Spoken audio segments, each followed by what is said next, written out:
जब द्रौपदी का चीरहरण हो रहा था तो उनकी लाज हमारे श्री कृष्ण भगवान जी बचाते हैं।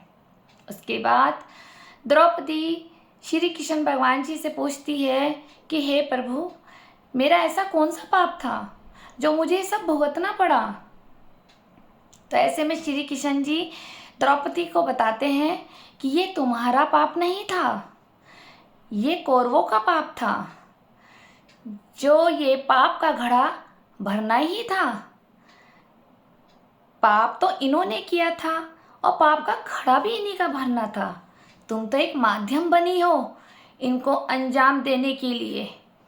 तो इसलिए मैं आपको ये बात बता रही हूँ कि कई बार हमें ये लगता है कि हमने कुछ नहीं किया। जैसे मेरे साथ हो रहा है कि मैंने बचपन से लेकर आज तक किसी की आंख में मेरी वजह से कोई आंसू आए हो, किसी के साथ मैंने चीटिंग करी हो, फ्लर्ट किया हो, ठीक है। हाँ, लेकिन जिन लोगों को पैसे नहीं दिए उनको तो मैं बहुत स्वार्थी, लालची, बदतमीज, कैरेक्टर लूज सब लगती हूँ। जिन लोगों को मैं पैसे दे चुकी थी उधार और मुझे आज तक नहीं लौटाए उन लोगों ने, और भी नए लोग और आए मेरी लाइफ में कि जिनकी मैंने मदद नहीं करी पैसे की, तो उनकी नज़रों में मैं बहुत बुरी हूँ, बहुत लालची हूँ। और उन्होंने मेरे साथ सारी प्लानिंग प्लॉटिंग भी करी है, चाहे वो वशीकरण, तंत्र मंत्र सब कुछ किया है। और मेरे फैमिली मेंबर से भी ज़्यादा मेरी लाइफ में इम्पोर्टेंस था वो व्यक्ति। हमारी लाइफ में हमारी एक फैमिली की तरह था। वो मेरी बहन समझ गई होगी हिमानी कि मैं किसके लिए बोल रही हूँ। और ये उसी के लिए संदेश भी हो सकता है कि उसी ने मुझे एक दिन ये बोला था कि ये तेरे कर्म है जो तेरी बहन कर रही है। हो सकता है कि तुम लोग मेरे कौरव थे, क्योंकि प्लान तो बने। कौन किस रूप में आकर प्रभु मिलवाता है, किसी से अच्छी मदद करवाता है, किसी से प्यार दिलवाता है, तो किसी से हमें परेशानियां दिलाता है। और जो हमारे को परेशानियां दिलाता है ना, हमारे कुछ रिश्तेदार ऐसे होते हैं बहुत अच्छे आते हैं फ्रेंड सर्किल में भी, और कुछ ऐसे होते हैं जो हमें परेशानियां पैदा करते हैं, हमें मानसिक पीड़ा देते हैं, आंसू देते हैं, और छोटी छोटी बात पर लाछन लगाते हैं। और उनकी डिमांडें ना पूरी करो तो फिर तो भैया इनसे गिरा हुआ इंसान कोई नहीं है। तो क्या होता है, तो ये उन्हीं के घर की बहू बेटियों को चरित्रहीन बताने लग जाते हैं, क्योंकि मर्दों के पास रह क्या गया एक औरत को बदनाम करने के लिए। दूसरे की बहू बेटियों पर भी नज़र रखते हैं।